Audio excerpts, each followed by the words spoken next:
नेता प्रतिपक्ष और विधायक अलवर से श्री टीकाराम जूली जी दर्शन करने के लिए इस मंदिर में गए थे।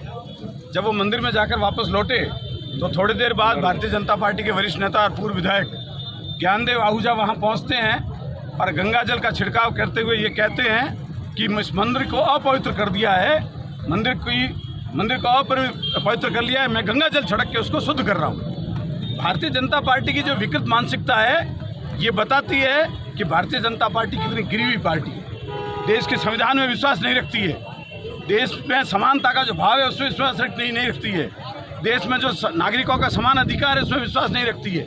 और जिस तरह की ओछी छोटी हरकत भारतीय जनता पार्टी और उनके नेताओं ने की है, निश्चित तौर पर ये पूरे देश में शर्मसार करने वाली घटना हुई है। क्या देश में सिर्फ और सिर्फ लोगों को भड़काने का काम हो रहा है, आग लगाने का काम हो रहा है, नफरत फैलाने का काम हो रहा है, भेदभाव की राजनीति हो रही है, छुआछूत की राजनीति हो रही है। देश की आज़ादी के 78 साल बाद भी आज भी अगर मंदिर में किसी दलित के जाने के बाद उसको छिड़काव किया जाता है वहाँ पर गंगा जल का, और ये कहा जाता है कि ये अपवित्र हो गया, मैं इसकी शुद्धि कर रहा हूँ, तो सोच लीजिए क्या विकृत मानसिकता है उन लोगों के। राजस्थान प्रदेश कांग्रेस कमेटी के अध्यक्ष के निर्देश पर जिला कांग्रेस कमेटी जैसलमेर द्वारा ये पुतला दहन किया गया ज्ञानदेव आहूजा का और उनसे माफ़ी मांगने के लिए आह्वान किया गया है। भारतीय जनता पार्टी और उसकी ओछी मानसिकता आम जनता को आहत कर रही है। यह देश संविधान को पर चलने वाला देश है, नियम और कानून कायदे पर चलने वाला देश है।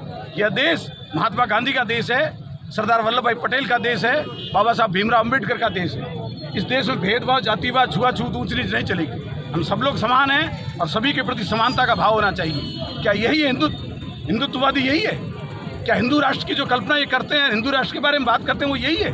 अगर यही हिंदू राष्ट्र है तो क्षमा करना, ऐसा हिंदू राष्ट्र हमें नहीं चाहिए। सच्चाई ये है कि निश्चित तौर पर ये लोग देश को बांटने का प्रयास कर रहे हैं, देश को तोड़ने का प्रयास कर रहे हैं, छुआछूत के माध्यम से, भेदभाव के माध्यम से, ऊंच नीच के माध्यम से, गरीबी अमीरी के माध्यम से ये देश को कमज़ोर कर रहे हैं और वो कतई बर्दाश्त नहीं करेगी कांग्रेस पार्टी।